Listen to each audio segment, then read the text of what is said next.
ডেনমার্কের প্রধানমন্ত্রী মেট্টে ফ্রেডরিকসনের সঙ্গে গত সপ্তাহে ফোনে কথা বলেন যুক্তরাষ্ট্রের প্রেসিডেন্ট ডোনাল্ড ট্রাম্প। ওই সময় তিনি আনুষ্ঠানিকভাবে প্রেসিডেন্টের শপথও নেননি।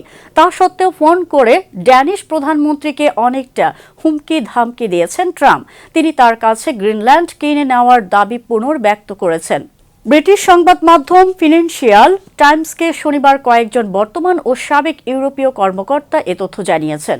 এক কূটনীতিক ওই ফোন কলকে ভয়ঙ্কর হিসেবে অভিহিত করেছেন। তিনি জানিয়েছেন, ট্রাম্প ফোনে ডেনমার্কের প্রধানমন্ত্রীর সঙ্গে আগ্রাসী আচরণ করেন।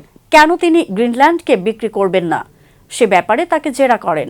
এই কূটনীতিক আরও বলেছেন, ট্রাম্প নিজের কথার উপর অটল ছিলেন। তার এমন আচরণ অপ্রত্যাশিত ছিল। তার এই ফোন কলের আগে গ্রিনল্যান্ড কেনার প্রস্তাবের বিষয়টি এতটা গুরুত্ব দিয়ে নেওয়া হতো না, কিন্তু আমি মনে করি বিষয়টি এই মুহূর্তে গুরুতর, একই সঙ্গে অত্যন্ত ঝুঁকিপূর্ণ।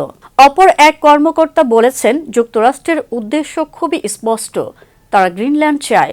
ডেনমার্কের কর্মকর্তারা এ নিয়ে খুবই ঝামেলায় আছে, দ্বিধাদ্বন্দ্বে আছে। 4 সপ্তাহ আগে ট্রাম্প জানান, নিজেদের অর্থনৈতিক নিরাপত্তার জন্য গ্রিনল্যান্ড তাদের প্রয়োজন। 21,66,007 বর্গ কিলোমিটারের গ্রিনল্যান্ড তেল, গ্যাস ছাড়াও অন্যান্য প্রাকৃতিক সম্পদে সমৃদ্ধ। এটি ডেনমার্কের একটি স্বায়ত্তশাসিত অঞ্চল।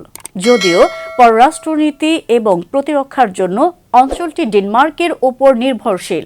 গ্রিনল্যান্ড দখলে প্রয়োজনে সামরিক অভিযান চালানো হবে বলেও হুমকি দিয়েছেন ট্রাম্প।